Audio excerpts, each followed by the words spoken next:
నమస్కారం. ASN news కి స్వాగతం. ఈనాడు గ్రూప్ సంస్థల చైర్మన్ చెరుకూరి రామోజీరావు మరణం రెండు తెలుగు రాష్ట్రాల్లోని ప్రజలకు, మీడియా రంగానికి తీరని లోటు అని అద్దెంకి శాసనసభ్యులు గొట్టిపాటి రవికుమార్ అన్నారు. రామోజీరావు అనారోగ్యం కారణంగా మృతి చెందగా శనివారం హైదరాబాద్లోని రామోజీ ఫిల్మ్ సిటీలో ఆయన పార్థివ దేహానికి ఎమ్మెల్యే రవికుమార్ పూలమాలలు వేసి నివాళులర్పించారు. అలాగే అద్దెంకి పట్టణంలోని స్థానిక తెలుగుదేశం పార్టీ కార్యాలయంలో తెలుగుదేశం పార్టీ నాయకులు రామోజీరావు మృతికి సంతాపం తెలియపరిచారు. రామోజీరావు చిత్రపటానికి పూలమాలలు వేసి నివాళులర్పించారు. ఈ సందర్భంగా వారు మాట్లాడుతూ రామోజీరావు మృతి పట్ల దిగ్భ్రాంతి వ్యక్తం చేస్తున్నారని, 1936 నవంబర్ 16వ తేదీన కృష్ణా జిల్లాలోని మధ్యతరగతి వ్యవసాయ కుటుంబంలో జన్మించి అంచెలంచెలుగా ఎదిగారని, పత్రికా రంగంలో రాణించి వ్యాపార రంగంలో అడుగుపెట్టిన తరువాత రామోజీ ఫిల్మ్ సిటీ నిర్మించి ప్రపంచంలోనే అతిపెద్ద ఫిల్మ్ స్టూడియో కాంప్లెక్స్గా తయారు చేశారని, వైసీపీ ప్రభుత్వంలో రామోజీరావును ఎన్నో విధాలుగా ఇబ్బందులు పెట్టినా బెదరలేదని, రామోజీరావును టార్గెట్ చేసి మరి మాజీ ముఖ్యమంత్రి సైతం విమర్శించడం జరిగిందని టీడీపీ నేతలు గుర్తు చేశారు. అనేక విషయాల మీద కూడా పూర్తిగా అవగాహన ఉంది. వ్యవసాయం మీద కానీ, కళారంగం మీద కానీ, లేకపోతే ఇంకా సాంస్కృతికంగా కానీ తెలుగు భాష ఆయన చేసిన కృషి మామూలు కృషిగా, తెలుగు భాష అగ్రస్థానంలో ఉండాలని చెప్పి, తెలుగు వాళ్ళు అగ్రస్థానంలో ఉండాలని చెప్పి ప్రతినిత్యం పోరాడిన వ్యక్తి, మహమ్మద్ వ్యక్తి మన రామోజీరావు. ఆయన మీరు ఆ కార్యక్రమాలు, మిగతా టీవీ కార్యక్రమాలు చూడండి, ఎంత తేడా ఉంది. ప్రతి సబ్జెక్టుకి ఒక కార్యక్రమం ఉంటుంది మాకు రోజులో 24 గంటలు. అట్లా ప్రతి కార్యక్రమానికి, ప్రతి రంగానికి ప్రాధాన్యత ఇచ్చే వ్యక్తి రామోజీరావు గారు. అటు సినీ వ్యవహారాల్లో కానీ, పారిశ్రామికంగా కానీ, ఇటు పత్రికా రంగంగా కానీ, అన్ని విషయాల్లో కూడా ఆయన మించిన వ్యక్తి లేరు. నిజంగా భారతరత్న అవార్డు ఇవ్వదగ్గ వ్యక్తి ఎవరైనా ఉన్నారంటే భారతదేశంలో నిజంగా మిగతా రాజకీయ నాయకులకి కొంతమందికి ఇస్తుంటారు ఏదో కొంతకాలం, కానీ ఇంత కృషి చేసిన ఈ వ్యక్తి, ఇలాంటి వ్యక్తులకే నిజంగా భారతరత్న ఇవ్వాలి. అలాంటి మహోన్నత వ్యక్తి ఈరోజు పోవటం నిజంగా మన దురదృష్టం. తెలుగు జాతి గర్వించదగ్గ వ్యక్తి. తెలుగు జాతి ఎప్పుడు కూడా ఉన్నత శిఖరాలలో ఉండాలని కోరుకున్న వ్యక్తి మన రామోజీరావు గారు. వారికి ఈరోజు మన తెలుగుదేశం నియోజకవర్గం తెలుగుదేశం పార్టీ తరఫున మనం ఘనంగా నివాళులర్పిస్తున్నాం. ఈ తెలుగుదేశం పార్టీకి ఆయన ఒక ఫౌండర్ లాంటి వ్యక్తి. ఎందుకంటే ఈరోజు ఈ పార్టీ నిలబడిందంటే ఆయన తోడు ఎంతో ఉన్నది, ఆయన కృషి ఎంతో ఉన్నదని చెప్పి ఈ సందర్భంగా మనందరం గుర్తు చేసుకోవాల్సిన అవసరం ఉందని చెప్పి తెలియపరుస్తూ వారికి మన అవసరం. ఆయన ఎంతో అందంగా ప్రతి ఒక్కరికి దేశవ్యాప్తంగా చేసేటువంటి వ్యక్తి. అలాగే ఫిల్మ్ సిటీ కూడా ఏర్పాటు చేసి షూటింగ్ కానీ అన్నిటికీ కూడా మెదళ్ళలో రంగరించుకుందామని తెలియజేస్తూ వారికి తెలుగుదేశం పార్టీ ఈరోజు ఘనమైన నివాళులు అర్పిస్తుంది. జోహార్ రామోజీరావు గారు, జోహార్ జోహార్ రామోజీరావు గారు, జోహార్ జోహార్ రామోజీరావు గారు, జోహార్.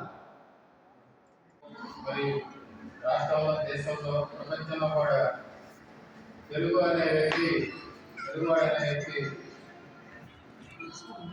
ఎంతో దిగ్భ్రాంతి చెందుతున్న రోజు.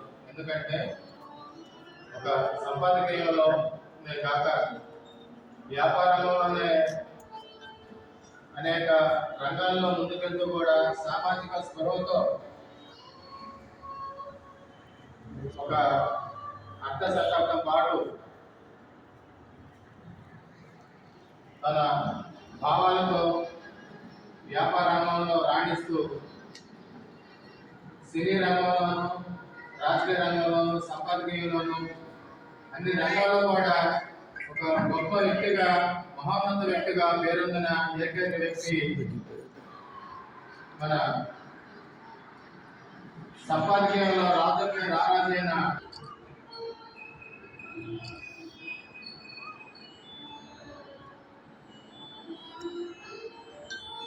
మౌనం పాటించండి. కళ్ళు తెరిచి చూపెట్ట కలబడి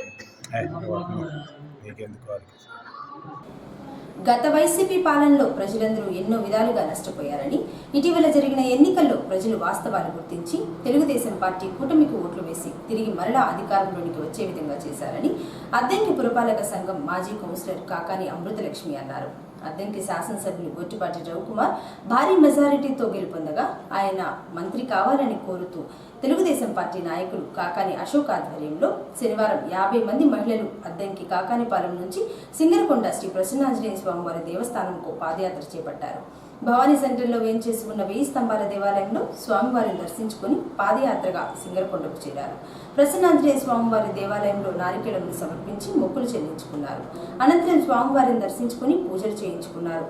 అద్దంకి నుంచి గొట్టిపాటి రవికుమార్ వరుసగా 4 సార్లు శాసనసభ్యులుగా గెలుపొందారని, నూతన ఎన్డీఏ ప్రభుత్వంలో రవికుమార్కు మంత్రిగా స్థానం కల్పించాలని కోరుతూ కాకానిపాలెం మహిళలందరూ కలిసి పాదయాత్ర చేసుకుంటూ సింగరకొండకు రావడం, మొక్కులు చెల్లించుకోవడం జరిగిందని అమృతలక్ష్మి పేర్కొన్నారు. మనకి రాక్షస పాలన పోయి మన చంద్రబాబు నాయుడు గారి పాలన వచ్చింది. మనకు నరకాసురు వధ అయినట్లు దీపావళి జరుపుకున్నాము.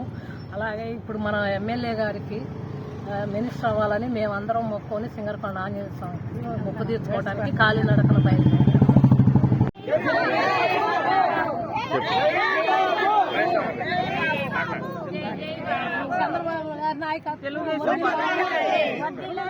తెలుగుదేశం పార్టీ అఖండ విజయం సాధించినందుకు మేము మొక్కులు తీర్చుకోవడానికి వెళ్తున్నాము. అలాగే మన ఎమ్మెల్యే గారు గొట్టిపాటి రవికుమార్ గారికి మంత్రిని కూడా ఇవ్వాలని అంతారా దేవుడు ప్రార్థించడానికి వెళ్తున్నాం.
వద్దులే కదిలేరు కదా ఇంకెందుకు మళ్ళీ మరి కదిలేరు కదా.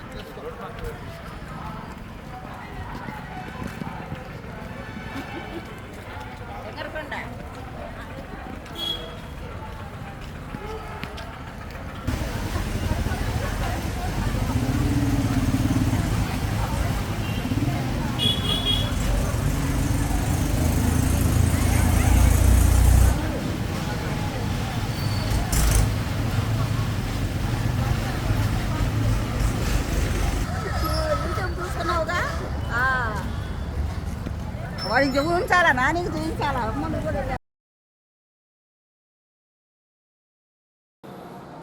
చెరుకురి రామోజీరావు పత్రికా రంగంలో రాణించి గొప్ప స్థాయికి ఎదిగారని, ఆయన మృతి చెందడం పట్ల మీడియా రంగం మొగబోయిందని రోటరీ క్లబ్ ఆఫ్ సింగరకొండ సభ్యులు దేవపాలన అన్నారు. అద్దంకి పట్టణంలోని రోటరీ క్లబ్ ఆధ్వర్యంలో ఈనాడు గ్రూప్ సంస్థల అధినేత రామోజీరావు సంతాప కార్యక్రమాన్ని ఏర్పాటు చేయగా ప్రముఖులందరూ హాజరై రామోజీరావు చిత్రపటానికి పూలమాలలు వేసి నివాళులర్పించారు. అనంతరం వక్తలు మాట్లాడుతూ రామోజీరావు రైతు కుటుంబంలో జన్మించి కష్టపడి చదువుకుని నేడు ఉన్నత స్థాయికి చేరుకున్నారని, మొదటిగా పత్రికా రంగంలో రాణించి తదుపరి చిట్ ఫండ్స్, సినీ రంగంలోకి అడుగుపెట్టారని, నేటి తరం యువత రామోజీరావుని ఆదర్శంగా తీసుకుని ముందుకు సాగారన్నారు. ఆయన పవిత్ర ఆత్మకు శాంతి కలగాలని రోటరీ క్లబ్ తరపున కోరారు.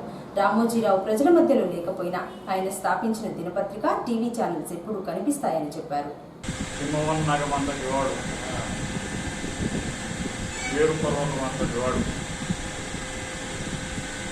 కాశీనాథుని నాగేశ్వరరావు పంతులు గారిని ఒకప్పుడు పత్రికా రంగంలో చెప్పుకునేవాళ్ళు.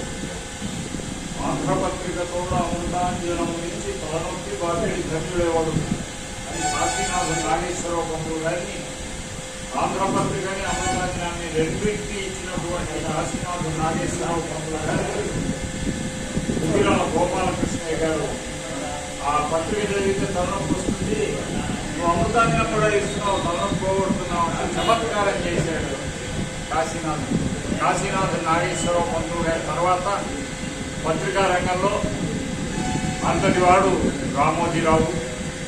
మనం చిన్నప్పటి నుంచి మనం ఎదిగిన దశలు గమనిస్తే 70లలో ఈనాడు పత్రికని చూడటం, చదవడం జరుగుతుంది. అప్పటి నుంచి జీవితంలో ఒక భాగం అయిపోయింది పత్రిక, ఈనాడు పత్రిక. ఒకరోజు ఉదయించిందంటే పొద్దున్నే ఆ పత్రికతో పాటు ఆ చూస్తూ మనం ఎదగడం అనేది, ఆ భావజాలం తెలుసుకోవడం జరుగుతుంది. ఈనాడులో ప్రతి ఆదివారం కూడా ఎడిటోరియల్ చాలా గొప్పగా ఉంటుంది. సాహిత్యానికి సంబంధించి ఎర్రపల్లి రామకృష్ణ గారు ప్రస్తుతం రాస్తున్నారు. ఇంతకుముందు జంధ్యాల శరత్ బాబు గారు రాసేవాడు. భాష చాలా చక్కగా ఉంటుంది. ఈనాడులో ఉన్న భాష చాలా బాగుంటుంది. ఈనాడు భాషని వాడుక భాషగా, వ్యవహారిక భాషగా, చక్కని భాషగా చెప్పుకోవడం అనేది ఆనవాయితీ. ఇంతకుముందు టూకీగా వచ్చేది ఈనాడులో మొట్టమొదట జనజేతి వైపు టూకీగా ఉండేది. అది చదవాలి అనిపించే విధంగా ఉండేది. ఈనాడులో చాలా రకాలైన మార్పులు, చాలా గొప్ప గొప్ప ప్రయోగాలు చేసుకుంటూ వచ్చి ఆయన తెలుగువారి భావజాలాన్ని, తెలుగువారి ఆలోచనల్ని ఒక పద్ధతిలో తీర్చిదిద్దినటువంటి పత్రికగా ఈనాటిని మనం కొనియాడచ్చు. ఒక పారిశ్రామికవేత్త, పాత్రికేయుడు, నిష్పక్షపాత హృదయం కలిగిన వాడు, రాగించిన కూలి మహాసముదానికి ఎంతో కష్టపడి భయపడిన వాడు, సామాన్యమైనటువంటి రైతు కుటుంబంలో పేదవాడిగా జన్మించి అహరహము అభివృద్ధి కృషి చేసి పట్టుదల నిబద్ధతతో అంచునంచులుగా ఎదిగి ఆకాశం ఎదిగినటువంటి రామోజీరావు గారు ప్రత్యక్షంగా చూసి మాట్లాడిన అనుభవంతో నేను మాట్లాడుతున్నాను. అది ముఖ్యంగా తెలుగు వెలుగాయి. అది ఈ పత్రిక కోసం నేను 100 రూపాయలు తీసుకునేవాడిని. నిష్పక్షపాతంగా ఏ గవర్నమెంట్ ఉన్నా కూడా ఇప్పుడు అనుకుంటే చంద్రబాబు నాయుడు గారికి ఇక్కడికి నడవండి, భవిష్యత్తు ఉంటుందని చెప్పని ఆయన ఎన్నోసార్లు ప్రభుత్వానికి సలహాదారుడుగా ఉన్నవాడు. 2014లో ఈ పుస్తకం వచ్చింది. దాంట్లో తెలుగు భాషల గురించి ఆయన ఎంతో ప్రఖ్యాతిగా రాశాడు. తెలుగు అక్షరంలో గొప్పతనం, ఆ విజయం చూడండి చక్కగా ఉంటుంది. అక్షరం దిద్దు కూడా ప్రపంచ భాషల్లో కన్నా కూడా తెలుగు భాష అందము, సొంపు, ఆనందము, మాధుర్యం లేదని చెప్పని ఆయన ఎంతో గొప్పగా ప్రఖ్యాతించినటువంటి వాడు. ఉదాహరణకి ఇంగ్లీష్ మాట్లాడతా ఆయన పేపర్ని అర్ధరాత్రి వరకు చూసేవాడు. ఇప్పుడు నుంచి పేపర్ చూసి గుర్తు పెట్టుకొని ఒకసారి తిరుపతి ఘాట్ రోడ్లో ప్రమాదం జరిగింది. నెక్స్ట్ డే విలేకరు ఏం రాశాడు, ఇంటిని పెట్టి తిరుపతి ఘాట్ రోడ్లో బస్సు పోందా 20 మంది ఠా అని రాశాడు. 20 మంది ఠా అని రాస్తే ఆ విలేకరు పిలిచి సస్పెండ్ చేస్తానని చెప్పి. ఎందుకంటే జరిగింది ఘోరమైనటువంటి ఘోరం. నువ్వు రాసినటువంటి ఎగతాళిగా ఉంది. ఏంది అక్షరానికి నిబద్ధుడయ్యి సస్పెండ్ చేసి నాకు కనబడదాకని చెప్పిన వాడు కాళ్ళ పోయి పక్కకు చెప్పని కొన్ని వేల మందికి, లక్షల మందికి బుద్ధి కల్పించినటువంటి వాడు. అంటే చిన్న చిన్న వ్యాపారం కాబట్టి కొన్ని. నేటి తరం యువత రామోజీరావును ఆదర్శంగా తీసుకుని మీడియా రంగంలో రాణించాలని, రామోజీరావు కష్టపడి ఎదిగి ఉన్నత స్థాయికి చేరుకున్నారని, ఇలాంటి వ్యక్తి మరణించడం బాధాకరమని నందమూరి కళా పరిషత్ అధ్యక్షుడు మన్నం త్రిమూర్తులు తెలిపారు. రామోజీరావు అనారోగ్యం కారణంగా వైద్యశాలలో చికిత్స పొందుతూ శనివారం తెల్లవారుజామున మృతి చెందగా నందమూరి కళా పరిషత్ తరపున త్రిమూర్తులు సంతాపం తెలిపారు. ఈ సందర్భంగా ఆయన మాట్లాడుతూ ఈనాడు మార్గదర్శి సంస్థల అధినేత చెరుకూరి రామోజీరావు రాష్ట్రంలో, దేశంలో, ప్రపంచంలో కూడా తెలుగువాడి ఉనికిని చాటి చెప్పిన గొప్ప వ్యక్తి అని, ఆయన అకాల మరణం పట్ల సంతాపం తెలియజేస్తూ వారి కుటుంబ సభ్యులకు సానుభూతి తెలియపరుస్తున్నారన్నారు. రామోజీరావు మీడియా రంగంలో, వ్యాపారంలో, సినీ రంగంలో రాణించి వేలాది మందికి ఉపాధి కల్పించి ఎంతో మందికి ఆదర్శంగా నిలిచారని, ఆయన మరణం తీరని లోటు అన్నారు. రామోజీరావును ఎన్ని విధాలుగా భయపించినా ఏనాడు ఎవరికి లొంగకుండా ధైర్యంగా నిలబడి ఎదుర్కోవడం జరిగిందని త్రిమూర్తులు తెలిపారు. ఈనాడు మార్గదర్శి గ్రూపుల సంస్థల అధినేత, వివిధ రంగాల్లో సామాన్య రైతు కుటుంబంలో పుట్టి ఎంతో కష్ట నష్టాలతో వ్యయప్రయాసాలు వచ్చి రాష్ట్రంలో, దేశంలో, ప్రపంచంలో కూడా తెలుగువాడి ఉనికిని, ఔన్నత్యాన్ని, పౌరుషాన్ని, సామాజిక విలువలతో కూడిన వారి ప్రయాణాన్ని ప్రపంచానికి చాటి చెప్పిన గొప్ప వ్యక్తి పద్మ విభూషణ్ చెరుకూరి రామోజీరావు గారు. వారు ఏ రంగంలో కూడా, వ్యాపార రంగంలో ముందుకెళ్ళినప్పటికీ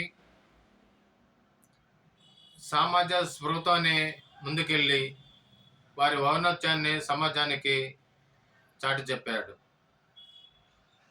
ఏ విషయంలో కూడా తొందరపాటు లేకుండా ఎంతో గొప్ప కూడా వారి ప్రయాణాన్ని సమాజానికి మార్గదర్శనం అందించాడు. సమాజానికి విలువలతో పాటు భావితరాలకు దృక్పథాన్ని, విలువలతో కూడిన వ్యాపార దృక్పథాన్ని అందించిన మహానుభావులు, మార్గదర్శకులు. ఇలాంటి వ్యక్తుల జీవితం చదువు మన ప్రయాణం కూడా వాటిని నంగరించుకొని తరాలకు అందించాలని వారి 88వ ఏట మరణం పట్ల సంతాపాన్ని తెలియజేస్తూ వారి కుటుంబానికి తెలియజేస్తుంది నందమూరి కళా పరిషత్ అధ్యక్షుడు. ఏ సినిమా ఇంతటితో సమాప్తం. నమస్కారం.